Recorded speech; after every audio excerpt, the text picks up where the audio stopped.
حضرت موسیٰ نے کہا، دعا کی، اے میرے مولا، ربی ارینی انظر الیک، مجھے اپنا آپ دکھا، انظر الیک، تاکہ میں تجھے دیکھوں، مجھے اپنے دیدار سے مشرف فرما۔ ابھی حضرت موسیٰ علیہ السلام کی دعا ہے۔ حضرت موسیٰ علیہ السلام کی اس دعا کے جواب میں قرآن یہ بیان کرتا ہے کہ اللہ رب العزت نے کیا فرمایا، قال لن ترانی، وہی آیت ہے۔ لن کا معنی ہوتا ہے ہرگز نہیں، قال لن ترانی، اے موسیٰ تم مجھے ہرگز نہیں دیکھ سکتے۔ یہاں سے معتزلہ نے اور کچھ گروپس نے یہ عقیدہ بنایا کہ اللہ تعالیٰ کا دیدار ممکن نہیں ہے۔ اور دلیل کیا ہے؟ وہ کہتے ہیں بھئی یہ دلیل آیت ہے، اللہ کیا کہہ رہا، تم مجھے دیکھ ہی نہیں سکتے، تو اب اس وجہ سے اللہ کا دیدار ہو ہی نہیں سکتا۔ تو یہاں پر علماء نے اس کے بے شمار جوابات دیے، 2-3 قرآن سے جوابات دیے، اور پھر دوسری طرف جو ہے وہ ایک اور آیت، اس کے میں 2-4 درس میں پہلے بھی آپ کو وضاحت کر چکا ہوں، جس قرآن کی ایک آیت ہے، لا تدرکہ الابصار وہو یدرک الابصار وہو اللطیف الخبیر، نگاہیں اس کا احاطہ نہیں کر سکتی اور وہ سب کا احاطہ کیے ہوئے۔ تو یہاں بھی آیت بیان کر رہی ہے کہ نگاہ اس کو دیکھ نہیں سکتی۔ یہ بھی دلیل ہے جو دیدار الہی کا انکار کرتا ہے کہ اللہ کا دیدار ممکن نہیں ہے، اللہ نور ہے، اس کو دیکھا نہیں جا سکتا۔ تو ہم قرآن سے دلیل یہ دیتے ہیں کہ پہلے تو اللہ رب العزت قرآن میں ہی کہتا ہے، وجوہ یومئذ ناظرہ الی ربہا ناظرہ، کہ کتنے ہی چہرے قیامت کے دن حشاش بشاش ہوں گے، الی ربہا ناظرہ، اور وہ اپنے پروردگار کو دیکھنے والے ہوں گے۔ تو قرآن یہ بیان کر رہا ہے کہ اس دنیا میں تو کسی کو دیدار نہیں ہوگا، مخلوق میں، عام لوگوں میں دیدار کہاں ہوگا؟ محشر کے دن، قیامت کے دن ہر مومن کو اللہ کا دیدار ہوگا۔ اور حضور علیہ السلام کی کثرت سے احادیث موجود ہے۔ ایک مرتبہ حضور رات کے وقت اپنے صحابہ کے ساتھ بیٹھے ہوئے، 14ویں رات کا چاند اپنی آپ و تاب کے ساتھ چمک رہا تھا۔ حضور علیہ السلام نے فرمایا، امری واحلل عقدۃ من لسانی یفقهوا قولی، اللہم صلی علی سیدنا و مولانا محمد معدن الجود والکرم وآلہ وصحبہ وبارک وسلم۔ ولما جاء موسیٰ لمیقاتنا وکلمہ ربہ قال رب ارنی انظر الیک قال لن ترانی ولكن انظر الى الجبل فإن استقر مكانه فسوف ترانی فلما تجلى ربه للجبل جعله دكا وخر موسى صعقا فلما افاق قال سبحانك تبت اليك وانا اول المؤمنین، صدق اللہ مولانا العظیم۔ سورہ اعراف کی آیت نمبر ہے 143 اور 9ویں سپارے کے 7ویں رکوع کی آیات ربانی کو ہم تلاوت کر رہے ہیں۔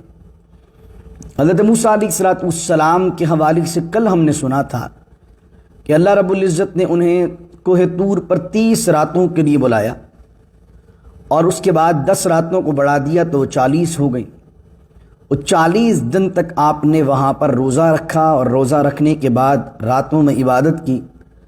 اور یہ میڈیٹیشن جس کو صوفیہ مراقبہ کہتا ہے، یہ مراقبہ کی اصل ہے۔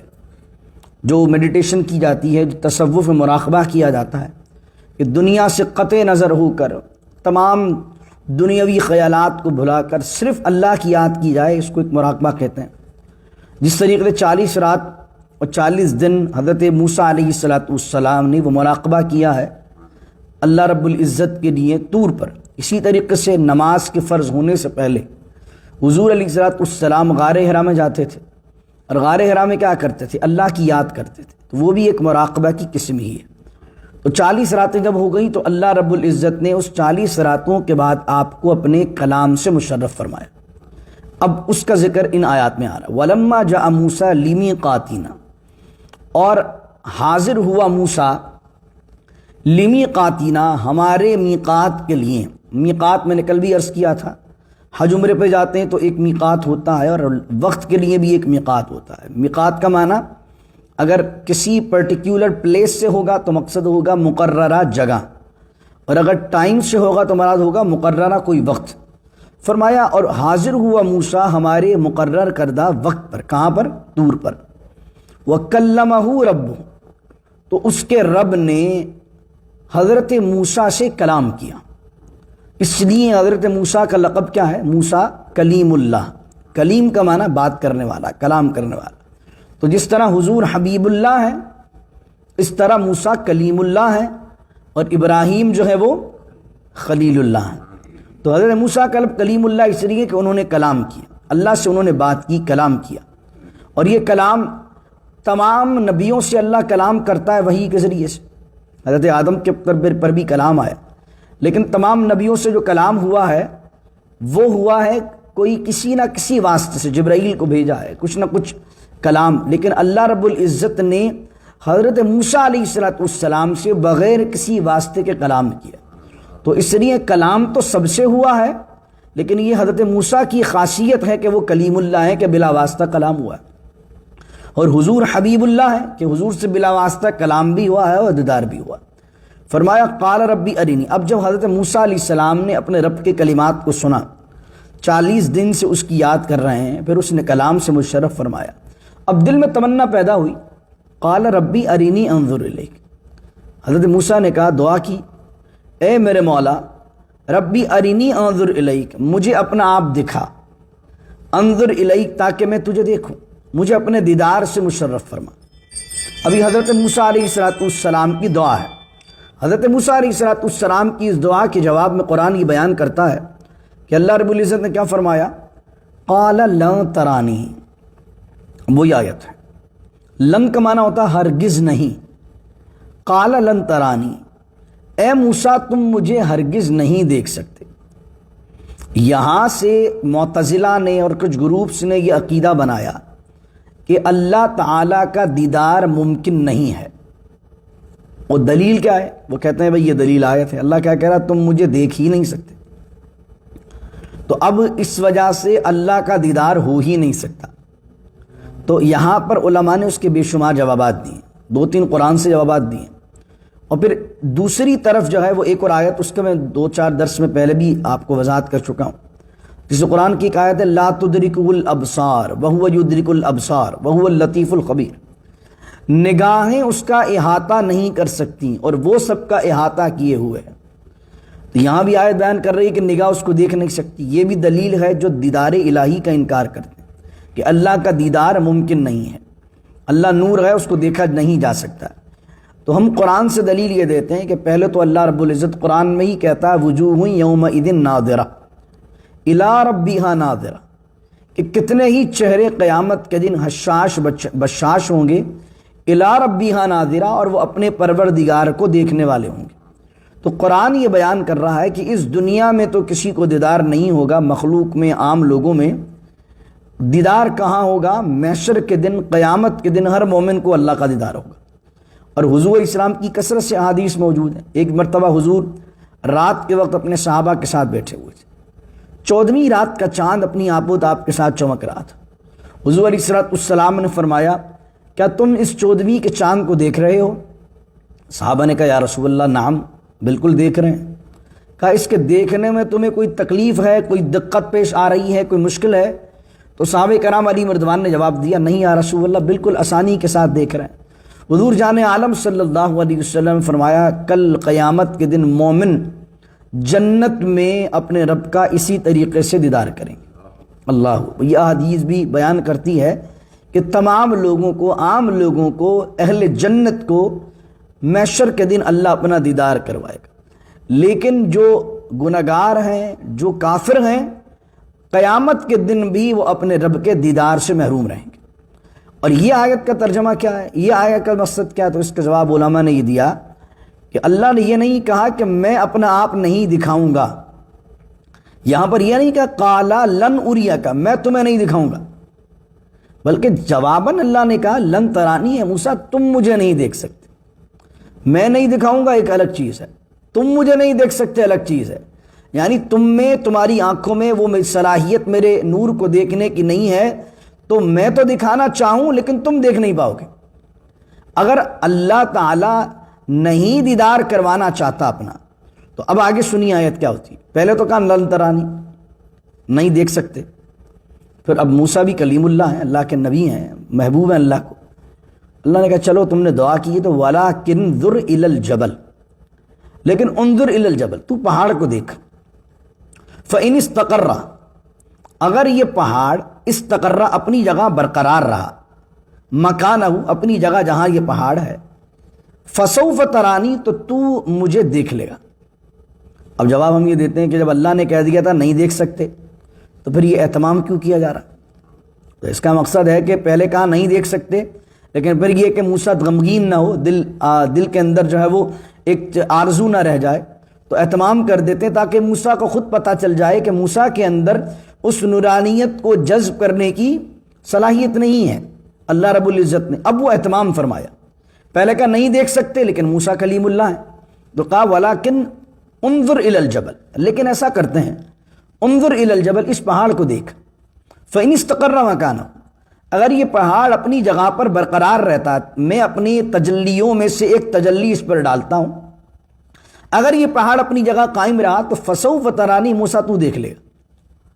اب ہوا کیا، فَلَمَّا تَجَلَّى رَبُّهُ لِلْجَبَلِ، تجلی کا معنی ہوتا ہے، یہ ہم جس طرح ہم کہتے ہیں نا یار بتی جلا دو، تو اردو میں تو ہمارے ہاں جلانے کا مقصد برننگ بھی تو ہوتا ہے نا، لیکن ہمارے ہاں کیا ہوتا ہے، بتی جلا دو، چراغ جلا دو، یار یہ کتنی ساری لائٹیں جل رہی ہیں، تو وہ جلنا کا جو لفظ ہے وہ عربی سے نکلا ہے، جلنے کا مقصد ہوتا ہے روشن ہونا۔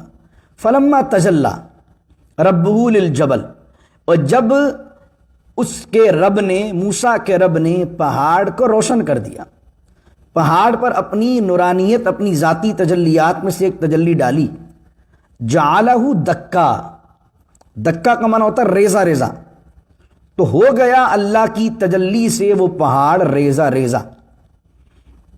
وخر موسیٰ صعقا، اور موسیٰ علیہ السلام زمین پر گر پڑے، اور وصعقا، اور موسیٰ علیہ السلام بے ہوش ہو گئے۔ وہ تجلی ڈائریکٹلی نہیں آئی ہے، وہ تجلی جب پڑی ہے طور پر، یا ایک پہاڑ زبیر اس کا نام آیا ہے، اس پہاڑ پر پڑی ہے، تو اس کی کچھ ریفلیکشن حضرت موسیٰ علیہ السلام نے دیکھی ہے، اور حضرت موسیٰ علیہ السلام اس نورانیت کو دیکھ کر بے ہوش ہو گئے۔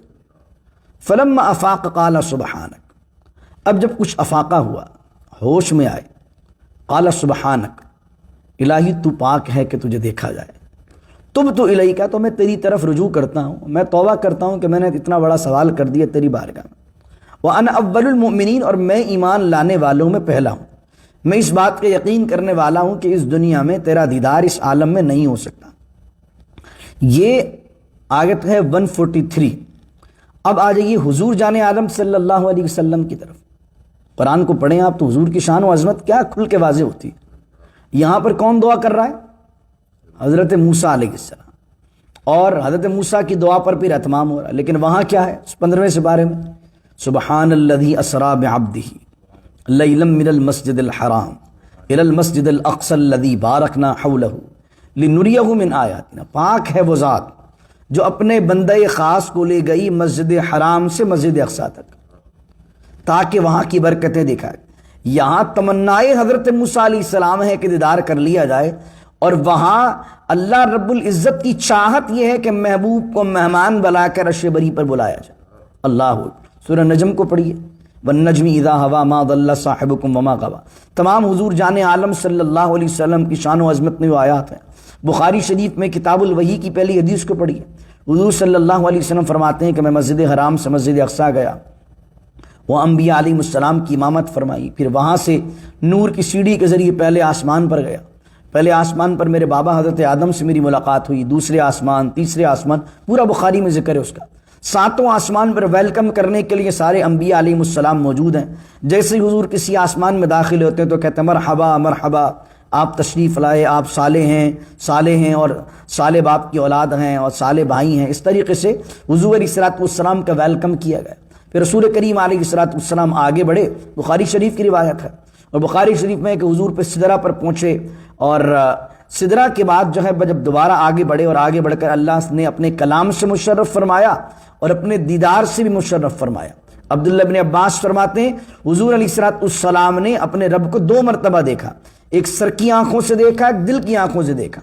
اس کے بعد دوبارہ حضرت کریم آقا علیہ السلام 50 نمازوں کا تحفہ لے کر، یہ جو میں نے روایت مختصر طور پر پیش کی ہیں آپ کے، یہ مختلف احادیث میں الگ الگ ٹکڑے اس کے موجود ہیں، لیکن یہ بخاری مسلم میں موجود ہے کہ حضور علیہ السلام جب واپس آئے ہیں 50 نمازیں لے کر، تو اب 5ویں 6ٹھے آسمان پر حضرت موسیٰ مل گئے، اور کہنے لگے کہ آپ کی امت 50 نہیں پڑھ پائے گی، واپس جائیے، اللہ سے کم کروائیے۔ پھر 45 ہوتی ہیں، پھر اس کے بعد آپ دیکھتے ہیں آہستہ آہستہ آہستہ آہستہ یہ 9 مرتبہ چکر لگتا ہے اللہ کا، اور یہ 9 مرتبہ چکر لگتا ہے حضور علیہ الصلوۃ والسلام کا اللہ کی جانب۔ تو صوفیہ نے یہاں پر یہ بات بھی لکھی ہے، مفسرین نے، روایت میں آیا کہ 9 مرتبہ حضور گئے، 5 مرتبہ، آپ 50 میں سے 9 مرتبہ 5 کم کریں گے تو 5 بچیں گی نا۔ تو کہا یہ 9 مرتبہ کیوں تھا؟ اس لیے کہ 9 مرتبہ دعا کی تھی حضرت موسیٰ نے، ربی ارینی ربی ارینی ربی ارینی انظر الیک، یہ جو دعا آئی ہے نا۔ کچھ مفسرین نے یہ لکھا ایک نقطہ بڑا کمال، کہ موسیٰ علیہ السلام کی 9 مرتبہ دعا تھی کہ ربی ارینی انظر الیک ربی ارینی انظر الیک۔ تو اب بار بار یہ جانا آنا 50 سے 5 کرنی تھی تو پہلی مرتبہ ہی 5 کر دینی تھی، لیکن اللہ نے اس معراج میں 2 کی معراج کرائی ہے، ایک جناب موسیٰ کی معراج بھی ہوئی ہے اور ایک حضور علیہ السلام کی معراج بھی ہوئی ہے، کہ 9 مرتبہ جناب موسیٰ نے دعا کی تھی، لیکن پھر اہتمام بھی ہوا، پہاڑ تجلی کو بیئر نہیں کر پایا، برداشت نہیں کر پایا، تو موسیٰ علیہ السلام بے ہوش ہو گئے۔ اب حضور بار بار جاتے ہیں، اپنے رب کا دیدار کرتے ہیں، بار بار جناب موسیٰ کو آتے ہیں، اب وہاں پہاڑ تھا جو ریزہ ریزہ ہو گیا، لیکن یہاں محمد الرسول اللہ ہیں جو بار بار اللہ کو دیکھ کر آتے ہیں، اور حضور کے جلووں کے اندر حضرت موسیٰ علیہ السلام حق کے جلوے کا مشاہدہ کرتے ہیں۔ تو وہ 9 بار اس لیے کہ 9 بار ہی دعا تھی۔ اللہ اکبر۔ وہ شاعر نے کہا ملے تھے راہ میں 9 بار اس لیے موسیٰ کہ دید حق کا بہانہ حضور جانتے ہیں۔ اللہ اکبر۔ تو یہ آیات قرآن کی آپ کو بیان کرتی ہیں۔ پھر اعلیٰ حضرت نے قصیدہ معراج میں بڑا اچھا شعر لکھا، تبارک اللہ شان تیری تجھی کو زیبا ہے بے نیازی، کہیں وہ جوش لنترانی کہیں تقاضے وصال کے تھے۔ ایک حدیث شریف آتی ہے، اس کے اندر یہ کہ حضور جب صدرہ سے آگے بڑھے تو حضور علیہ السلام نے جب اللہ کا نور دیکھا تو اس نور کے اندر حضور کے دل میں اللہ کے جلال کی ایک ہیبت موجود تھی، تو حضور سے قدم اٹھائے نہیں جاتے تھے، قدم بڑھائے نہیں جاتے تھے۔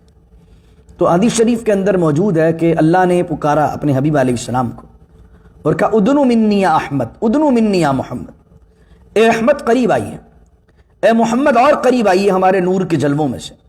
اب یہاں پر اللہ کیا کہہ رہا ہے؟ اے حبیب قریب آئیے، جس کو قرآن کریم میں کہا ثم دنا فتدلی فکان قاب قوسین او ادنا، پھر وہ قریب ہوا اور قریب ہوا، یہاں تک کہ 2 کمانوں سے کم کا فاصلہ رہ گیا۔ اس کو علماء نے اور مفسرین نے جوڑا ہے اس واقعے کی طرف کہ اللہ نے اپنے حبیب سے کہا اور قریب ادنو منی احمد۔ تو سیدی اعلیٰ حضرت نے دونوں آیت پڑھی ہیں، احادیث بھی پڑھی ہیں۔ اعلیٰ حضرت نے یہ آیت پڑھ کے کہتے ہیں تبارک اللہ شان تیری، اللہ تیری شان ہی الگ ہے، کہ کہیں تو موسیٰ علیہ السلام دعا کریں ربی ارینی تو ان کو کہے لن ترانی، اور جہاں موسیٰ علیہ السلام لن ترانی کا جملہ سنے اور پھر وہاں اللہ اپنے حبیب کو بلائے تو بلا کر وہاں کہ ادنو منی احمد قریب آئیے قریب آئیے قریب آئیے۔ یہ میرے رب کی شان الوہیت ہے کہ اللہ نے سارے نبیوں کو الگ الگ مقام اور مرتبت عطا فرمائی ہے۔ قال یا موسیٰ انی اصطفیتک علی الناس برسالتی، لیکن ایک جملہ یاد رکھ لیجئے، جب کسی یہودی سے بات ہو، جب کسی عیسائی سے بات ہو، تو یہودی عیسائی سے بات کرتے ہوئے یہ بحث کرنا کہ ہمارے نبی افضل ہیں تمہارے نبی کم افضل ہیں، اس کے بارے میں حضور علیہ السلام نے ہمیں منع فرمایا۔ سیدنا ابو بکر صدیق رضی اللہ تعالی عنہ اور اس کے علاوہ ایک اور صحابی کے بارے میں ملتا ہے کہ مدینہ شریف کے اندر ایک یہودی سے کاروباری ڈیل چل رہی تھی کہ یہودی نے کہا اللہ نے جناب موسیٰ علیہ السلام کو فضیلت عطا فرمائی ہے سارے جہان پر، تو ایک مسلمان نے کہا اللہ نے حضور علیہ السلام کو فضیلت عطا فرمائی۔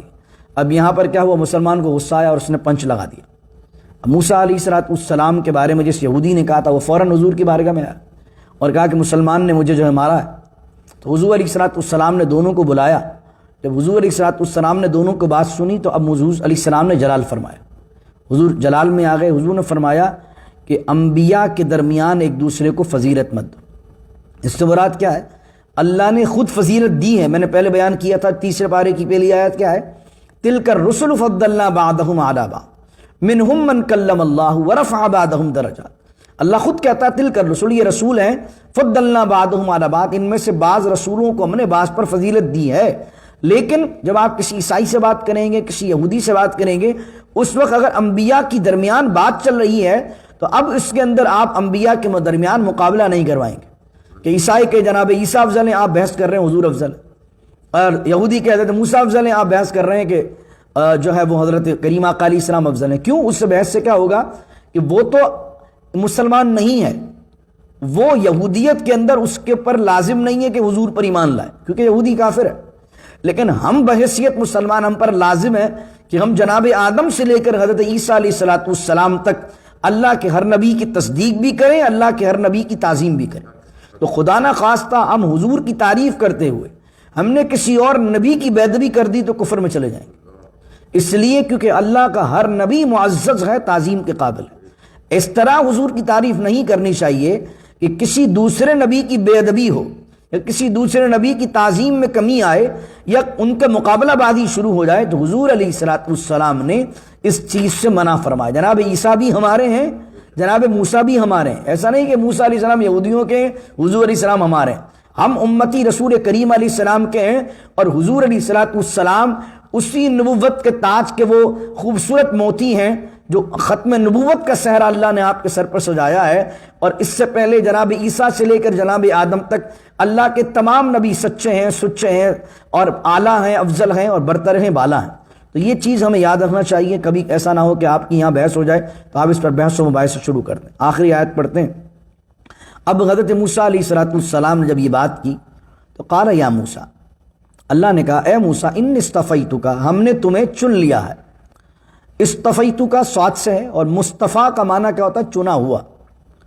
اصطفیتک ہم نے تمہیں چن لیا ہے علی الناس، لوگوں میں، برسالاتی اپنی رسالت کے لیے، وبکلامی اور اپنے کلام کے لیے، فخذ ما آتیتک وکن من الشاکرین، تو جو تمہیں ہم دے رہے ہیں آج طور پر، جو توریت تمہیں دے رہے ہیں، فخذ ما آتیتک، تو کس کے اور مضبوطی کے ساتھ اس کو پکڑ لو، وکن من الشاکرین، اور ہو جاؤ شکر کرنے والوں میں سے۔ اب یہاں پر ایک بات لکھی علماء نے کہ دیکھیں وکن من الشاکرین سے مراد کیا ہے کہ اللہ جب نعمت دیتا ہے تو اللہ چاہتا ہے کہ بندہ شکر کرے۔ حضرت موسیٰ علیہ السلام کو اللہ نے رسالت دی، اللہ نے کلام سے مشرف فرمایا، پھر کیا کہا؟ ہم یہ چاہتے ہیں وکن من الشاکرین کہ تم شکر کرنے والے بن جاؤ۔ تو اللہ نے اگر آپ کو بھی نعمتوں سے نوازا ہے تو اللہ آپ سے بھی یہ چاہتا ہے کہ آپ اللہ کا ہر لمحے شکر کرتے رہیں۔ پھر فرمایا وَكَتَبْنَا لَهُ، اور ہم نے لکھ دی اس کے لیے، کس کے لیے؟ جناب موسیٰ کے لیے، فی الالواح، الواح لکھ دی۔ الواح بنا ہے لوح سے، لوح کا معنی ہوتا ہے تختیاں، سلیاں۔ اب الگ الگ اقوال ہیں کہ وہ زمرد کی تھیں، کوئی کہتا ہے یعقوب کی تھیں، الگ الگ اقوال آتے ہیں۔ اچھا بائبل کے اندر جو اولڈ ٹیسٹیمنٹ ہے اس میں لکھا ہوا ہے کہ 2 ہی وہ لوح تھیں، لیکن جو زیادہ تر روایت آئی ہیں اس میں ہے کہ لوح کی تعداد جو تھی وہ 7 تھی یا پھر 10 تھی، کیونکہ قرآن نے الواح پلورل استعمال کیا۔ 2 ہوتا تو قرآن تثنیہ استعمال کرتا، الواح کہا ہے تو اس سے مراد 2 سے زیادہ الواح تھی جن پر اللہ تعالیٰ نے ان کو 10 کمانڈمنٹس جو ہے لکھ کے دیں، یا توریت کے احکامات لکھ کے دیے کہ بھئی یہ حلال حلال چیزیں، یہ حرام حرام چیزیں۔ تو وَكَتَبْنَا لَهُ، ہم نے لکھ کے دی ان کے لیے، لکھ لی ان کے لیے الواح کے اندر توریت کو، من کل شیء وموعظہ، جس الواح میں، جس لوح میں، جن تختیوں میں موعظہ، ہر چیز کی نصیحت موجود تھی، وتفصیلا لکل شیء، اور ہر چیز کے بارے میں تفصیلی بیان موجود تھا کہ کیا حلال ہے، کیا حرام ہے، کیا مستحب ہے، کیا اچھا عمل ہے۔ تو فرمایا فخذھا بقوۃ، تو اس کو مضبوطی سے پکڑیے، وامر قومک، اور موسیٰ اپنی قوم کو حکم دیجیے اب جا کر، یاخذوا باحسنھا، کہ اس میں سے جو اچھی اچھی چیزیں ہیں ان کو پکڑ لیں۔ اب اچھی اچھی چیزوں سے مراد کیا؟ اس میں بری چیزیں بھی تھیں؟ نہیں، شریعت میں کیا ہوتا ہے، ایک ہوتا ہے درمیانہ عمل اور ایک ہوتا ہے افضل عمل۔ تو ہم پیپرز میں جو ڈل ڈفر بچے ہوتے ہیں وہ کیا کہتے ہیں، ارے بھائی تیاری بالکل نہیں ہے، اپنے تو پاسنگ مارکس آ جائیں بہت ہے۔ لیکن دین کے اندر ایسا نہیں ہوگا۔ دین کے اندر ہمیشہ کوشش یہ کرنی چاہیے کہ اچھے سے اچھا عمل کیا جائے، افضل و اعلیٰ عمل کیا جائے۔ تو آپ جا کر اپنی قوم کو حکم دیجئے یاخذوا باحسنھا، اس کے اندر توریت میں جو افضل سے افضل عمل ہے کوشش کرو وہ کرنے کی۔ تو بحیثیت مسلمان ہمیں بھی چاہیے کہ ہم دین کے اندر کوشش کریں وہ عمل کرنے کی جو افضل و اعلیٰ۔ سأریکم دار الفاسقین، ان قریب میں تمہیں دکھاؤں گا فاسقوں کا گھر، نافرمانوں کا گھر دکھاؤں گا۔ دار مانے گھر۔ اس سے مراد کیا ہے؟ اس سے مراد کیا ہے کہ جب یہاں پر توریت عطا اللہ نے فرما دی تو اس کے بعد یہ گئے فلسطین میں، جس کا پہلے پارے میں ذکر آ گیا، اور فلسطین میں اس وقت قوم عمالقہ آباد تھی۔ اللہ نے بعد میں ان کو حکم دیا یہاں سے نکلنے کے بعد، جب یہ سرائے پیننسولا میں تھے، یہاں سے نکلے طور پر، اللہ نے حضرت موسیٰ کو کلام سے مشرف فرمایا، توریت مل گئی، تو اب یہ مصر سے نکلے تھے، درمیان میں یہاں رکے، اب آگے یہ فلسطین کی طرف گئے، اور اللہ نے کہا وہاں جا کے تمہیں جہاد کرنا ہے، اس پر انہوں نے کہا تھا کہ آپ جائیے اور آپ کا اے موسیٰ آپ جائیں اور آپ کا رب جائے، آپ دونوں جا کر لڑیں، ہم تو یہیں بیٹھے ہوں۔ تو اللہ رب العزت نے انہیں جہاد کا حکم دیا تھا قوم عمالقہ سے لڑنے کے لیے۔ تو اللہ تعالیٰ اسی کی طرف اشارہ کر رہا ہے، سأریکم دار الفاسقین، ان قریب ہم تمہیں دکھائیں گے نافرمانوں کا گھر، کہ ابھی تمہیں جا کر وہاں بھی لڑائی کرنی ہے۔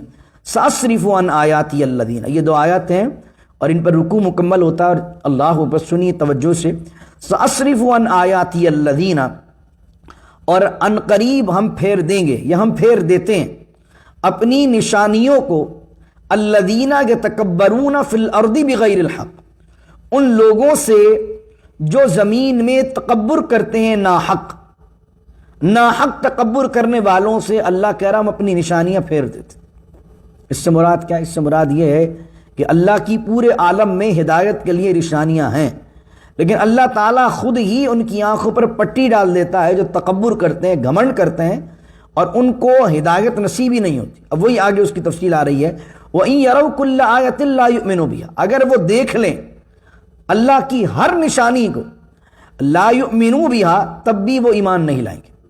کیوں؟ لوگ جو تکبر کرتے ہیں، تین قسم کا تکبر ہے، ایک شیطان نے تکبر کیا اللہ کی بارگاہ میں، دوسرا مکے کے لوگوں نے تکبر کیا نبی کریم صلی اللہ علیہ وآلہ وسلم کے بارے میں کہ ہم سردار ہیں، ان کے پاس تو ظاہری طور پر مال بھی نہیں ہے، اور یہ تو معاذ اللہ ان کے والدین کا انتقال ہو چکا ہے، تو ہم معاذ اللہ افضل و اعلیٰ ہیں، انہوں نے تکبر کیا۔ اور ایک تکبر ہے جو آدمی حق کا انکار کرے اور اپنے سے دوسروں کو کمتر سمجھے، یہ تکبر گھمنڈ ہے، اپنی بڑائی ظاہر کرنا، دوسروں کو حقیر سمجھنا، یہ ہے تکبر۔ اور اللہ کو سب سے زیادہ جو ناپسندیدہ چیز ہے وہ یہی اللہ کو ناپسندیدہ ہے کہ آدمی اللہ کے بندوں کو حقیر سمجھے۔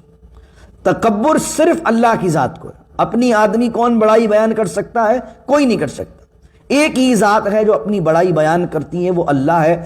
اس لیے اللہ رب العزت کا ایک نام ہے المتکبر۔ جب آپ پڑھتے ہیں اسماء الحسنی تو پڑھتے ہیں نا المتکبر، تو اللہ ہے تکبر والا۔ تکبر کس سے نکلا؟ کبر، بڑائی والا۔ کوئی آدمی، کوئی انسان بڑائی والا نہیں، بڑائی صرف میرے اللہ کی ہے۔ تو اس لیے اللہ تعالیٰ کو سب سے زیادہ ناپسندیدہ وہ شخص ہے جو گھمنڈی ہے، جو تکبر کرنے والا ہے، جو اکڑنے والا ہے، اللہ کے بندوں کو حقیر سمجھنے والا۔ تو اللہ تعالیٰ سے پناہ مانگا کریں کہ اللہ تعالیٰ ہمیں گھمنڈ سے، تکبر سے بچائے۔ ذرا سے دو پیسے آئے، آدمی رشتہ داروں کو، سگے بھائیوں کو، عام لوگوں کو اپنے سے حقیر سمجھتا ہے کہ میں یہ میرے لائق ہے کہ میرے ساتھ بیٹھیں، یہ میرے لائق ہے کہ میں ان کو بتاؤں کہ یہ میرا چھوٹا بھائی ہے، یہ میرے لائق ہے کہ اپنے میں تعارف کرواؤں کہ یہ میرا رشتہ دار ہے۔ اللہ کو سب سے زیادہ یہ چیز ناپسندیدہ ہے، اور اللہ تعالیٰ پھر جو لوگ تکبر کرتے ہیں، قرآن کہہ رہا ہے ان سے ہدایت ہی چھین لیتا ہے، پھر انہیں ہدایت نصیب نہیں ہوتی، کیونکہ رب خود ان سے اپنی آیات کو ہٹا لیتا ہے، اب ان کو کچھ نہیں دکھے گا۔ وَإِن يَرَوْا كُلَّ آيَةٍ لَا يُؤْمِنُوا، اور وہ جو تکبر کرنے والے ہیں اگر وہ اللہ کی ہر آیت کو بھی دیکھ لیں تو وہ ایمان نہیں لائیں گے۔ وَإِن يَرَوْا سَبِيلَ الرُّشْدِ، اور اگر وہ دیکھ لیں سبیل الرشد، ہدایت کے راستے کو، لا يتخذوا سبیلا، تو کامیابی، فلاح اور ہدایت کے راستے کو دیکھنے کے بعد بھی وہ ہدایت کے راستہ اختیار نہیں کریں گے۔ وَإِن يَرَوْا سَبِيلَ الْغَيِّ، اور اگر وہ دیکھیں ٹیڑھا راستہ، کجی کا راستہ، يتخذوا سبیلا، وہ گھمنڈی تکبر کرنے والے ٹیڑھے ہی چلیں گے، کبھی سیدھی بات، سیدھا راستہ، معاملہ کو صحیح نہیں کریں گے۔ آپ دیکھیں گھمنڈی آدمی کبھی بھی سولوشن کی طرف نہیں آئے گا۔ خاندان میں جن کو تکبر و اکڑ، ان کی اکڑ ہی نہیں جاتی، وہ مسئلے کے حل ہی نہیں کرتے، ہمیشہ وہ راستہ اپنائیں گے جو ٹیڑھا راستہ، کبھی سیدھی بات نہیں کریں گے، سیدھی طرح معاملہ کو حل نہیں کریں گے۔ تو ایسے لوگ معاشرے کے لیے فساد بن جاتے ہیں جو تکبر کرتے ہیں۔ اللہ کہہ رہا ہے وَإِن يَرَوْا سَبِيلَ الْغَيِّ، غی کا معنی ٹیڑھا راستہ، کجی، اور اگر وہ دیکھیں گے ٹیڑھا راستہ يَتَّخِذُوهُ سَبِيلًا، تو وہ اس کو ضرور جو ہے وہ پکڑیں گے۔ ذَلِكَ بِأَنَّهُمْ كَذَّبُوا بِآيَاتِنَا، یہی وہ لوگ ہیں جنہوں نے اللہ کی آیتوں کو جھٹلایا ہے۔ وَكَانُوا عَنْهَا غَافِلِينَ، اور یہ وہ لوگ ہیں جو اللہ کی آیات سے غفلت برت رہے ہیں۔ وَالَّذِينَ كَذَّبُوا بِآيَاتِنَا، اور یہی وہ لوگ ہیں جنہوں نے اللہ کی آیات کو جھٹلایا ہے۔ وَلِقَاءِ الْآخِرَةِ، اور آخرت کے ملاقات کو جھٹلایا۔ گھمنڈ کیوں کر رہا بھائی؟ کیا اسے آخرت پر یقین نہیں ہے؟ اللہ نے پوچھنا ہے ساری چیزوں کے بارے میں کہ اللہ کے فلاں بندے کو حقیر کیوں سمجھا، اپنی اکڑ میں کسی اور کو اذیت کیوں دی؟ تو اس کا وجہ کیا ہے کہ وَلِقَاءِ الْآخِرَةِ، لقاء کا معنی ہوتا ہے ملنا، ملاقات۔ ولقاء الآخرہ، یہ اللہ سے ملاقات کو، آخرت کی ملاقات کو جھٹلا دیا انہوں نے۔ حبطت اعمالہم، اس وجہ سے کیا ہوا؟ اللہ کہہ رہا حبطت اعمالہم، ان کے سارے اعمال برباد ہو گئے۔ گھمنڈی آدمی کے، اکڑ کرنے والے کے سارے اعمال اللہ کہہ رہا برباد۔ یعنی اگر دنیا میں کوئی اچھے اعمال بھی کیے ہوں نا، لوگوں کو چیریٹی دی ہو، پیسے دیے، ارے بھائی میں نے یہ کیا، میں نے وہ کیا، اکڑ گھمنڈ کم نہیں ہو رہا آدمی کا، تو اللہ فرما رہا ہے حبطت اعمالہم۔ پھر متکبر کی نیکیاں بھی نہیں چاہیے، متکبر کی اچھائیاں بھی نہیں چاہیے۔ حبطت اعمالہم، گھمنڈی آدمی کے ہم اعمال برباد کر دیتے۔ هل یجزون الا ما كانوا يعملون، اور انہیں وہی بدلہ دیا جائے گا جو وہ کیا کرتے تھے دنیا میں۔ تو اللہ تعالیٰ سے ہمیشہ عاجزی اور انکساری کی دعا مانگی، اللہ تعالیٰ ہمیں عز و انکساری نصیب کرے، ڈاؤن ٹو ارتھ رکھے۔ وہ کسی شاعر نے بڑا اچھا کہا کہ جو اعلیٰ ظرف ہوتے ہیں ہمیشہ جھک کے ملتے ہیں، کہ صراحی سرنگوں ہو کر بھرا کرتی ہے پیمان۔ اور جو اردو ادب کے شاعر ہیں وہ ایک جملہ استعمال کرتے ہیں، نو دولتی۔